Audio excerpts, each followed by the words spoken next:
我们现在找不到出口。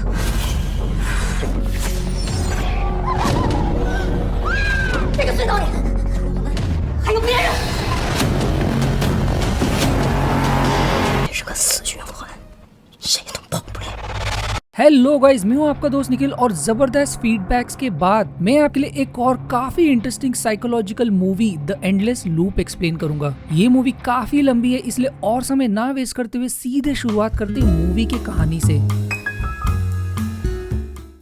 movie की शुरुआत होती है किसी अनजान लड़की से जिसका कार धोखा दे देता है किसी सुनसान सड़क पर। ऊपर से और बैड लक की सेल का नेटवर्क ना होने के कारण वो किसी को मदद के लिए भी बुला नहीं पाती, पर लकीली एक सभ्य दिखने वाला इंसान उसे लिफ्ट देने के लिए तैयार हो जाता है। पर जैसा कि आज उसका बुरा दिन है, वो जैसे ही अपना सीट एडजस्ट करने बढ़ती है उसे पीछे किसी का हाथ महसूस होता है और अपने हाथ पर खून देखने के बाद वो पूरी तरह से सुन्न पड़ जाती है, क्योंकि शायद से वो किसी सीरियल किलर के साथ ट्रैवल कर रही है। पर इससे पहले कि वो कुछ कर सके वो उसे अपना अगला शिकार बनाता है और फिर मूवी कुछ दिन आगे किसी प्राइवेट पैसेंजर बस की तरफ मुड़ जाती है जहां कुछ लोग सिटी के लिए ट्रैवल कर रहे होते हैं। सफर के दौरान चिटचैट के इरादे से उनमें से एक जिम ड्राइवर से वही पिछली घटना की कहानी शेयर करता है जो उसने किसी से सुनी थी कि इस एरिया में कोई हत्यारा घूम रहा है और आखिरी बार उसने उस लड़की को अपना शिकार बनाया और जिसकी लाश अब तक नहीं मिली, जिस पर ड्राइवर यकीन नहीं करता। पर तभी उन्हें रेडियो पर खबर मिलती कि एक्सीडेंट के कारण आगे काफी ट्रैफिक जैम हो गया है, जिसे अवॉइड करने के इरादे से ड्राइवर तुरंत एक डिटोर लेता है। डिटोर का रास्ता पूरा कच्चा होता है, पर सबसे हैरानी की बात ये कि वो एक परफेक्टली बिल्ट टनल से कनेक्टेड होता है जिस पर किसी को भी कोई गड़बड़ नहीं लगता। बस टनल में एंटर करती है कि रास्ते में एक माइकल नाम का शख्स सफर में ज्वाइन करता है, पर तभी उनमें से एक माइक जो न्यूज पढ़ रहा होता है उसे माइकल पर शक होने लगता है। वहीं प्रेग्नेंट लेडी किसी कारण से परेशान दिखाई देती है, इसलिए गुस्से में अपना फोन बाहर फेंक देती है। पर अब ड्राइवर और बाकी पैसेंजर्स को कुछ गड़बड़ लगने लगती है, क्योंकि 20 मिनट बीत चुके होते और अब भी उनका बस इस सुनसान टनल से निकला नहीं होता। टनल इंजीनियर माइक के अनुसार भी अब तक उन्हें निकल जाना चाहिए था, क्योंकि उनके देश में इतना लंबा टनल कहीं पे भी नहीं है और ये अब भी खत्म होने का नाम नहीं ले रहा। इससे पहले कि वो लोग किसी मुसीबत में फंसे जहाँ से शुरुआत की थी, वो लोग वहाँ के लिए निकल पड़ते हैं। पर अब धीरे धीरे उनका डर यकीन में बदलने लगता है, क्योंकि इस बार आधा घंटा बीत जाता है और एंट्रेंस का कोई पता नहीं होता। अब करे भी तो क्या, इसलिए पर्सनली जांच करने के इरादे से सभी सबसे पहले बस को रोक देते हैं और तभी प्रेग्नेंट वुमन को अपना फेंका हुआ फोन मिलता है, जिसे देखकर वो एकदम हैरान हो जाती है, क्योंकि उसे याद था कि उसने वो फोन तब फेंका था जब उसे वो एंट्रेंस दिखाई दे रहा था। शायद टीनेजर्स में से एंडी ये स्मार्टली कंफर्म करता है कि उसने सफर के दौरान ये नोटिस किया था कि हर लैंप के बीच 3 मीटर्स का फर्क है। वहीं 50th लैंप के बाद उनके बीच 4 मीटर्स का फर्क है और अब तक उन्होंने करीब 74 लैंप क्रॉस किया, यानी कि कैलकुलेशन के हिसाब से उन्होंने अब तक 246 मीटर्स कवर किया है और फिर भी उन्हें एंट्रेंस या एग्जिट का कोई पता नहीं चल रहा और कोई चारा नहीं। इसलिए स्मार्टली माइकल के साथ मिलकर धागे की मदद से अपना रास्ता मार्क करते हुए निकलने का रास्ता पता करने में लग जाते हैं। वहीं बाकी सभी धागे के दूसरे एंड को पकड़े उनका इंतजार करते हैं, पर उनका बैड लक ये कि टनल के आखिरी तक पहुंचने से पहले ही उनका धागा खत्म हो जाता है और तभी उन्हें कोई फिशिंग लाइन मिलता है। पर उनके पास समय नहीं होता कि आखिर एक फिशिंग लाइन इस टनल में क्या कर रहा है, इसीलिए फिशिंग लाइन लंबा होने के कारण माइक के सुझाव पर माइकल अपने धागे से जोड़कर आगे बढ़ते हैं। वहीं दूसरी तरफ लोगों को टेंशन होने लगती है कि आखिर उन्हें इतना समय क्यों लग रहा है। इतना कम नहीं था कि अब अचानक से टनल में कोहरा छाने लगता है और तभी उन्हें किसी की आहट महसूस होती है और वहीं दूसरी तरफ दोनों को कोहरे में कोई नजर आता है। पर जैसे ही दोनों नजदीक पहुंचते हैं सभी के होश उड़ जाते हैं, क्योंकि वो लोग वहीं पहुंचते हैं जहां से उन्होंने शुरू किया था,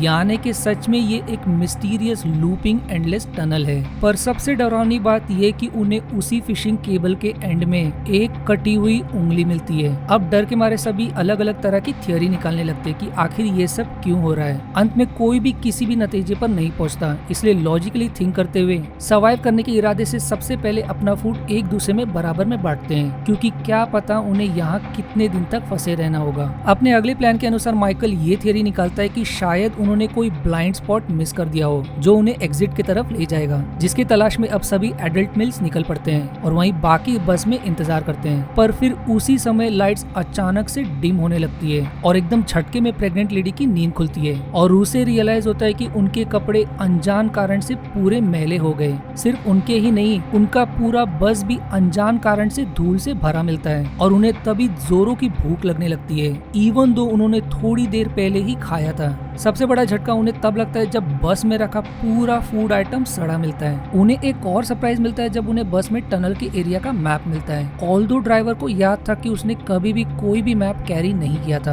मैप से माइक को एक खास जानकारी का पता चलता है कि टनल का डायरेक्शन नॉर्थ टू साउथ होना चाहिए, पर उसका कंपास अजीब कारण से ईस्ट टू वेस्ट डायरेक्शन दिखा रहा है। इससे पहले कि वो लोग और कुछ पता करे, अचानक से लाइट्स चली जाती है और फिर देखते ही देखते माइक चीख के साथ गायब हो जाता है। और जब ड्राइवर बस का हेडलाइट ऑन करता है, उन्हें जमीन पर खून से सना निशान मिलता है। मानो हत्यारे ने माइक की जान लेकर उसे घसीटते हुए कहीं ले गया। वो सभी अब करे भी तो क्या, इसलिए हिम्मत करके निशान को फॉलो करते हैं, जो एक दीवार की तरफ खत्म हो जाती है, जिसके ठोकने पर वो खोखला पता चलता है। उसे तोड़ने पर दीवार के पीछे उन्हें एक पुराना मैला रूम मिलता है, जहाँ कुछ newspapers clippings, empty fish tank, astronauts के पिक्चर्स और एक पुरानी टीवी दिखाई देती है। पर इन सब में वो लोग ये मिस कर जाते कि कोई उन पर सीसीटीवी कैमरा के मदद से नजर बनाए रखा है। वहीं अब कैली को भी जोरों की भूख लगने लगती है और प्रेग्नेंट लेडी को भी पेन महसूस होने लगता है, मानो उसका समय हो गया हो, जबकि उसे काफी समय बाकी है। ये सब अनुभव करने के बाद अब उन्हें टनल का दूसरा रहस्य पता चलता है कि यहाँ समय बाहर की दुनिया से तेज चल रहा है, इसीलिए उन्हें बस धूल से भरी और खाना सड़ा हुआ मिला। यही कारण है उन्हें इतनी जल्दी भूख लगने लगी, जो प्रेग्नेंट लेडी के पेन से भी कंफर्म होता है। उन्हें सबसे बड़ा झटका तब लगता है जब उन्हें कुछ ग्लास बॉक्सेस में कटे हुए हाथ मिलते हैं, जिनकी एक उंगली गायब होती है। इसे देखने के बाद अब उन्हें क्लियर होता है कि जो उंगली उन्हें कुछ समय मिली थी वो इसी का पार्ट होगा। इसे देखने पर ड्राइवर को भी अब याद आने लगता है कि जिम ने उसे एक कहानी बताई थी कि कैसे एक साइको हत्यारा लड़कियों को अपना शिकार बना रहा है। ड्राइवर को जिम पर शक होने लगता है कि उसे इस कहानी के बारे में कैसे पता, पर जिम अपने बचाव में बताते हैं कि उसने खुद किसी और से सुना। अपने आप में बहस करने के बजाय सभी एग्जिट या खाने की तलाश करने लगते हैं और तभी माइकल की नजर टनल ड्राइंग्स पर पड़ती है, जिससे ये पता चलता है कि ये टनल 5 और टनल से कनेक्टेड है। वो एक और खोज करता है कि कैलेंडर अजीब कारण से 15 पर अटकी हुई है, मानो उस दिन जरूर कोई बुरी घटना घटी हो।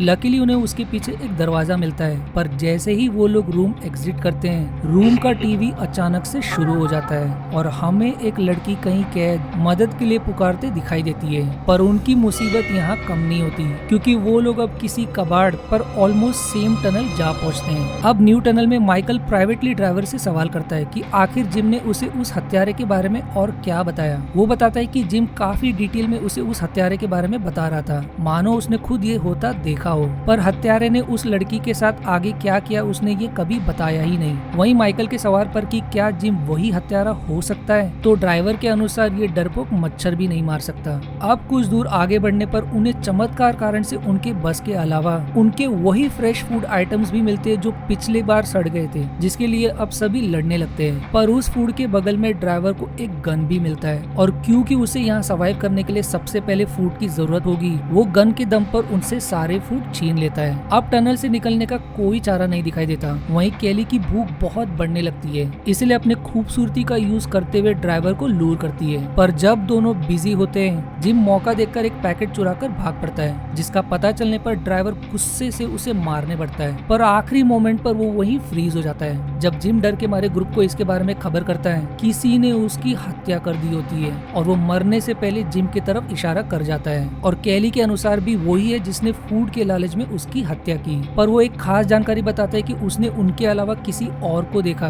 जिसने उसकी हत्या की, जिसके तलाश में अब उन्हें बस के नीचे एक और टनल का रास्ता मिलता है। अब सभी एक एक करके नीचे उतरते हैं, पर उन्हें सरप्राइज होता है क्योंकि ये रूम भी पिछले वाले की तरह एग्जैक्टली सेम निकलता है, सिवाय इस बार उन्हें कटे हुए हाथ के बजाय उसी के मिसिंग फिंगर्स मिलते हैं। और उन फिंगर्स में रिंग को देखने के बाद और न्यूज़पेपर क्लिपिंग से वो लोग यही कंक्लूजन निकालते हैं कि उन्हें फंसाने वाला वही हत्यारा है जिसके बारे में जिम ने बताया था। वो उसी लड़कियों का शिकार करता है जो मैरिड होते हैं। वहाँ पड़े खाली केस को देखकर माइकल को समझ आता है कि हत्यारे ने अपना अगला शिकार चुन लिया है, जिसके लिए उसने ये केस बचा कर रखा है। इसके अलावा उन्हें उसी टीवी पर फिर से वही लड़की मदद के लिए चीखते दिखाई देती है, जिसे देखकर माइकल एकदम शॉक हो जाता है। पर बाकियों के अनुसार ये सिर्फ किसी फिल्म फिल्म फुटेज का पार्ट है और तभी कैली को भी उसके जैसी दिखने वाली किसी की पिक्चर्स मिलती है जिसे देखकर उसके रोंगटे खड़े हो जाते हैं। अब पिछली बार की तरह उन्हें फिर से कैलेंडर के पीछे दरवाजा मिलता है जिसके थ्रू एंटर करने पर उन्हें फिर से एक और पर इस बार वेट टनल मिलता है, पर वहीं बस में उन्हें कोई काम की चीज नहीं मिलती। पर सभी के रोंगटे तब खड़े हो जाते हैं जब उन्हें उनकी तरह दिखने वाले कंकाल दिखाई देते हैं, मानो वो ये वार्निंग हो कि बिना खाने पीने का उनका क्या हशर होने वाला है। जिम अब भूख के मारे तड़पने लगता है, इसलिए तरस खाकर प्रेग्नेंट लेडी उससे अपना एक बिस्किट शेयर करती है, पर वो अब भूख के पीछे इतना पागल हो चुका होता है कि उसके सारे बिस्किट छीन लेता है और इस पूरे हाथापाई में मौका देखकर माइकल से गन भी झटक लेता है। अब वो गन के नोक पर सभी से फूड छीन लेता है। वहीं अनजान कारण से माइकल अपनी घड़ी चेक करता है, मानो उस पर कोई काउंटडाउन चल रहा हो। कुछ दूर बढ़ने पर फाइनली उन्हें टनल के बीच एक दरवाजा दिखाई देता है, मानो यही वो एग्जिट डोर हो, पर उनकी उम्मीद पर पानी फिर जाता है क्योंकि वो एक और उसी तरह के रूम जा खुलता है और उनकी मुसीबतें अब भी खत्म नहीं होती क्योंकि इस बार उन्हें कैलेंडर के पीछे कोई दरवाजा नहीं मिलता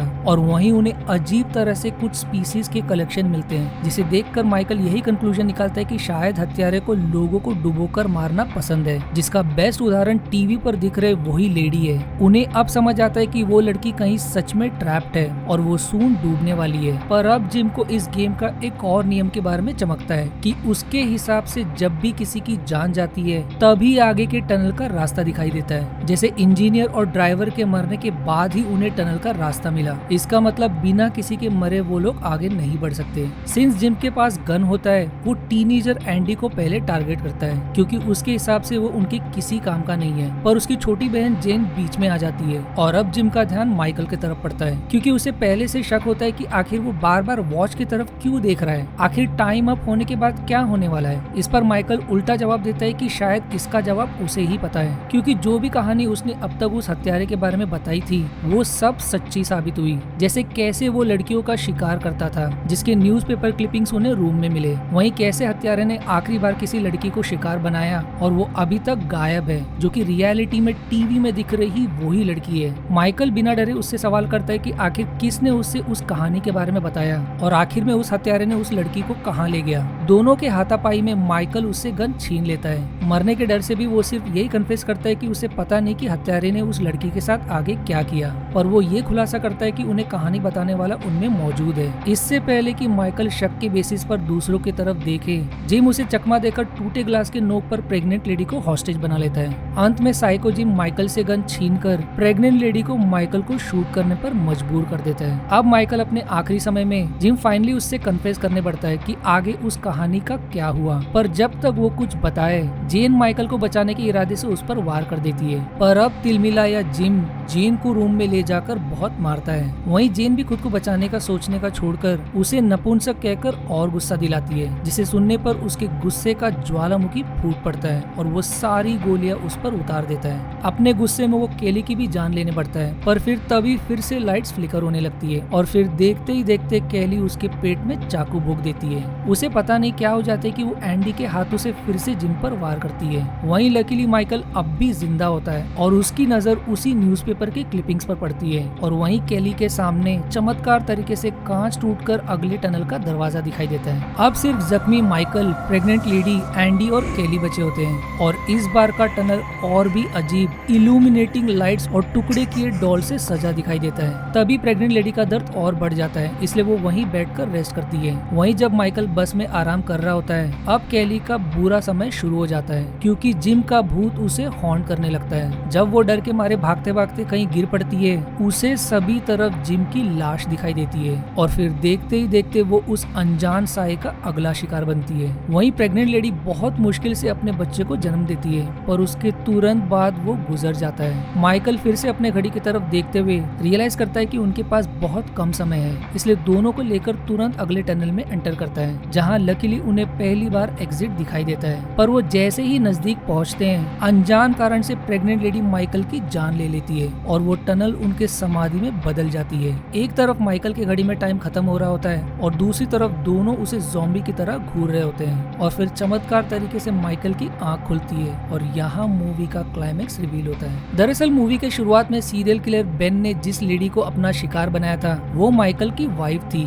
उसकी वाइफ को किसी सुनसान जगह पर कैद करने के बाद हत्यारा एक पुलिस चेस में एक्सीडेंट के कारण वो टेम्परेरी कोमा में चला गया, जिसके कारण ऑफिस ऑफिसर्स उसके वाइफ के बारे में पता नहीं कर पा रहे। इससे पहले कि वो परमानेंटली कोमा में चला जाए, ऑफिसर्स माइकल एक रेप्यूटेड साइकोथेरेपिस्ट और उसकी ब्रेन रिसर्च कंपनी की मदद से बेन के दिमाग में घुसकर उसके वाइफ के लोकेशन का पता लगाने की कोशिश में है। शुरुआत से दिखाया बस राइड और टनल की दुनिया सिर्फ बेन के दिमाग का इमेजिनेशन था और सभी कैरेक्टर्स उसके दिमाग में क्रिएटेड उसके स्प्लिट पर्सनालिटीज थे। दरअसल बेन की मॉम एक लोकल नाटक की एक्ट्रेस थी जिसका कईयों के अलावा अपने नाटक कंपनी के ड्राइवर के साथ गैर रिश्ता था। वहीं उसके पिता एक छोटे मोटे सेल्समैन दारू के नशे में अपने फैमिली पर बहुत अत्याचार किया करते थे और फिर एक दिन उस अत्याचार के गुस्से में बेन की मॉम ने उनकी जान ले ली। शुरुआत में माइकल का प्लान था उसके दिमाग में घुसकर उसकी कॉन्शियसनेस को टनल से बाहर निकालने का ताकि वो कोमा से बाहर निकल सके और वो उसके वाइफ के लोकेशन के बारे में बता सके। पर माइकल के होश तब उड़ गए जब उसने उसके दिमाग के इमेजिनेशन में इतने ट्रैप्ड पर्सनैलिटीज देखे।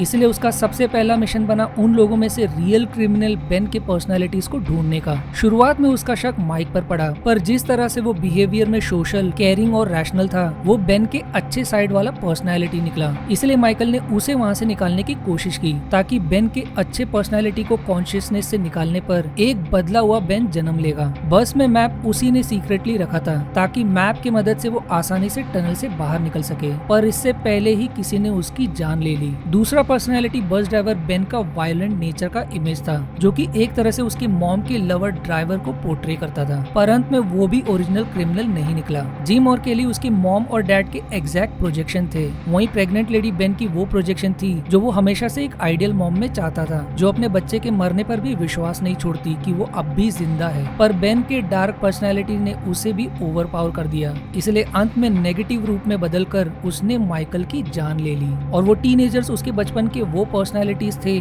जो स्मार्ट और अफेक्शनेट तो थे ही, पर उन्हें हमेशा से डर में जीना पड़ा। एंडी मैथ्स और स्पेस फिजिक्स में काफी स्मार्ट था जिसका क्लू माइकल को उसके एक इमेजिनेटिव रूम में दिखाई दिया था, पर इस पूरे एक्सपेरिमेंट में माइकल उसकी क्रिमिनल पर्सनैलिटी को नहीं ढूंढ पाया। उसके हिसाब से वो अब भी कहीं डार्क में छिपा है। वो इसीलिए जिम से पता करने की कोशिश कर रहा था कि हत्यारे ने उसकी वाइफ को आखिर कहाँ कैद किया, क्योंकि सिर्फ उसे ही किसी तरह उसकी वाइफ की पूरी घटना के बारे में पता था, पर कैसे हमें आगे रिवील होगा। पर कम से कम माइकल को एक जानकारी का पता चलता है कि उसकी वाइफ को किसी रिवर साइड केव में कैद किया गया है जो शायद टनल के इर्द गिर्द मौजूद है, क्योंकि हर रूम में एंटर करने के बाद उसने नोटिस किया कि उसके स्तर का पानी बढ़ते जा रहा है, यानी कि इसका मतलब ये भी है कि उसके पास ज्यादा समय नहीं है जब वो डूबकर मारी जाएगी। अब हमें एज एन ऑडियंस सारी चीजें क्लियर होने लगती है कि क्यों ट्रैप्ड सिचुएशन में भी माइकल काम नजर आता है और लोगों को बीच बीच में अजीब तरह से क्यों घूर रहा था, क्योंकि वो क्रिमिनल पर्सनैलिटी के तलाश में था। और क्यों बेन सिर्फ चीटिंग वाइफ को शिकार बनाता था और माइकल के वाइफ ने भी उसे चीट किया था, इसलिए वो भी उसका शिकार बनी। यानी बेन का वहाँ होना कोई कोइंसिडेंस नहीं था। वो अपने हर शिकार को स्टॉक करना, उन्हें किडनैप करके स्लोली टॉर्चर करके मारने से उसे रिलीफ महसूस होता था और अंत में उनकी उंगलियों को काटकर अगले शिकार के लिए मछली पकड़ने की तरह फिशिंग लाइन से एज अ बेट की तरह यूज करता था। इसीलिए उन्हें इमेजिनेशन में भी फिशिंग लाइन से कनेक्टेड कटी हुई उंगली मिली। फिशिंग की हैबिट उसने अपने डैड से सीखी, जो सिर्फ वही एक पल था जो उसने अपने डैड के साथ एंजॉय किया था, जिसका क्लू माइकल को एक रूम में दिखता है। इसीलिए उस रूम में वो कैलेंडर 15 के डेट पर अटकी हुई थी, क्योंकि उनके पेरेंट्स की डेथ उसी दिन हुई थी, जिसका बेन पर बहुत बड़ा असर पड़ा।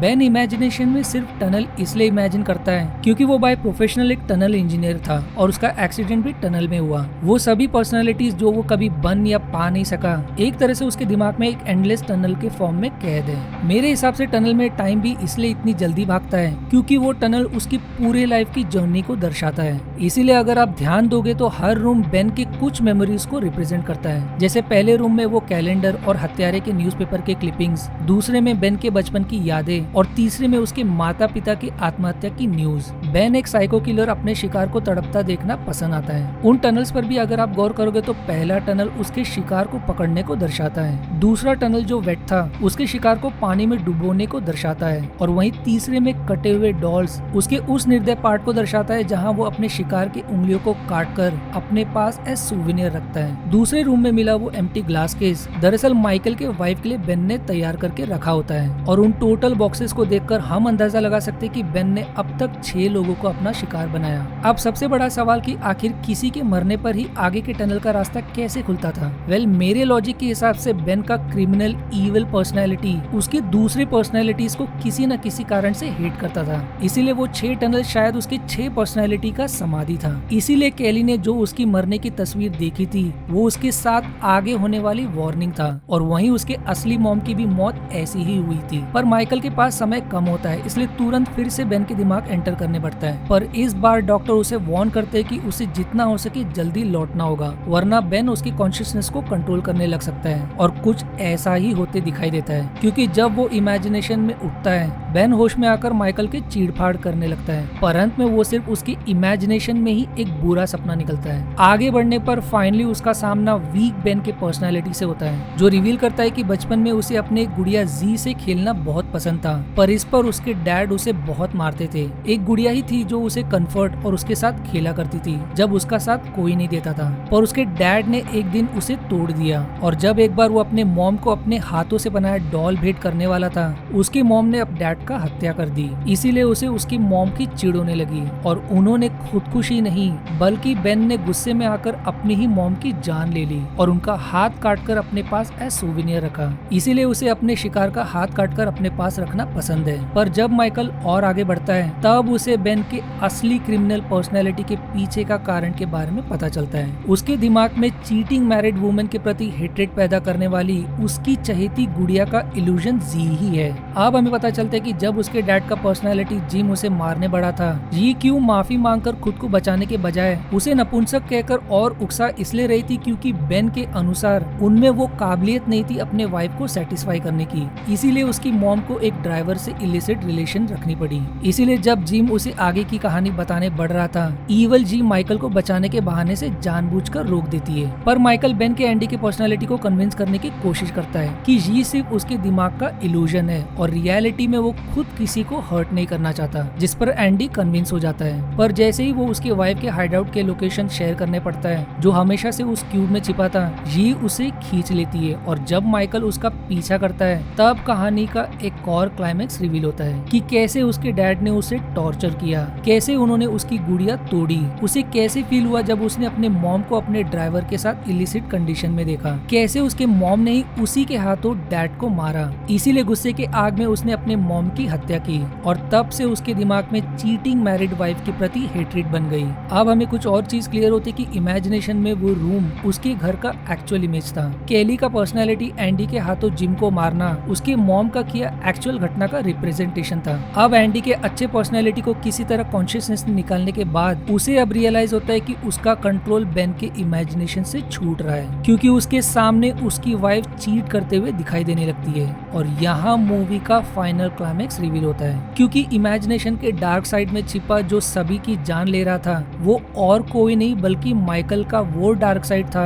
जो उसने काफी समय से दबा कर रखा था, जो अब आजाद हो गया, जिसके एकमात्र क्लू हमें रूम में मिले उस बुक से लगता है जो माइकल कभी एंगर में पढ़ा करता था और जो ईवल माइकल पढ़ते दिखाई देता है। ईवल माइकल की कोशिश होती है रियल माइकल को यहाँ फंसा कर रखने का, ताकि खुद माइकल की कॉन्शियसनेस से निकलकर असली माइकल की जगह लेकर बाद में उसकी वाइफ की जान ले सके। जब माइकल को ये सब रियलाइज होता है उसे अपने मेमोरी की कुछ फ्लैश नजर आती है और हमें उसके वाइफ के चीटिंग का असली कारण का पता चलता है। दरअसल माइकल अपने इस ब्रेन रिसर्च के पीछे इतना बिजी रहा करता था कि वो अपने फैमिली को समय नहीं देता था, इसीलिए अंत में कंफर्ट के तलाश में अनजाने में उसकी वाइफ उससे चीट कर बैठी। वहीं दूसरी तरफ रियल में माइकल की वाइफ डूबने से पहले कैमरा के सामने उसके लिए माफी का मैसेज छोड़ जाती है और आखिरी विश करती है कि काश वो उस समय लौट सकती जब वो दोनों पहली बार मिले थे। वहीं माइकल को लगने लगता है कि आज उसकी वाइफ की हालत उसके वजह से हुई है और ईवल माइकल उसके सोच से कहीं ज्यादा ताकतवर होने के कारण वो कभी इस इमेजिनेशन से नहीं निकल पाएगा और अगर ईवल माइकल रिहा हुआ तो उसकी वाइफ की जान खतरे में पड़ सकती है। इसीलिए वो अंत में खुद को शूट कर देता है, जिससे उसका ईवल साइड भी नष्ट हो जाता है। वहीं बेन अब एंडी के पर्सनैलिटी में कॉन्शियसनेस रीगेन करता है और माइकल के वाइफ के लोकेशन का इमीडिएटली ऑफिसर्स को बताता है और ऑफिसर्स लकीली उसे एन मौके पर बचा लेते हैं। पर वो इस इस बात से अनजान कि उसके पति के कारण आज उसकी जान बची और वहीं अब वो जिंदा नहीं रहा। मूवी आखिर में माइकल के बॉडी को दिखाने के बाद एक्चुअल माइकल अब भी उसी टनल इमेजिनेशन में ट्रैप फिर से वही बस जर्नी के लिए निकल पड़ता है और मूवी वहीं एंड हो जाती है। आज के वीडियो में इतना ही। अगर आपको वीडियो पसंद आए तो प्लीज इसे लाइक और अपने फीडबैक कमेंट जरूर करें, क्योंकि आप जानते हो कि बिना आपके लाइक और कमेंट से मेरी वीडियो चल नहीं पाएगी। और अगर आप मेरे चैनल पर नए हैं तो प्लीज इसे सब्सक्राइब करके मुझे सपोर्ट जरूर दिखाएं। मैं मिलूंगा अगली बार एक और न्यू इंटरेस्टिंग एक्सप्लेनेशन में। तब तक के लिए धन्यवाद दोस्तों।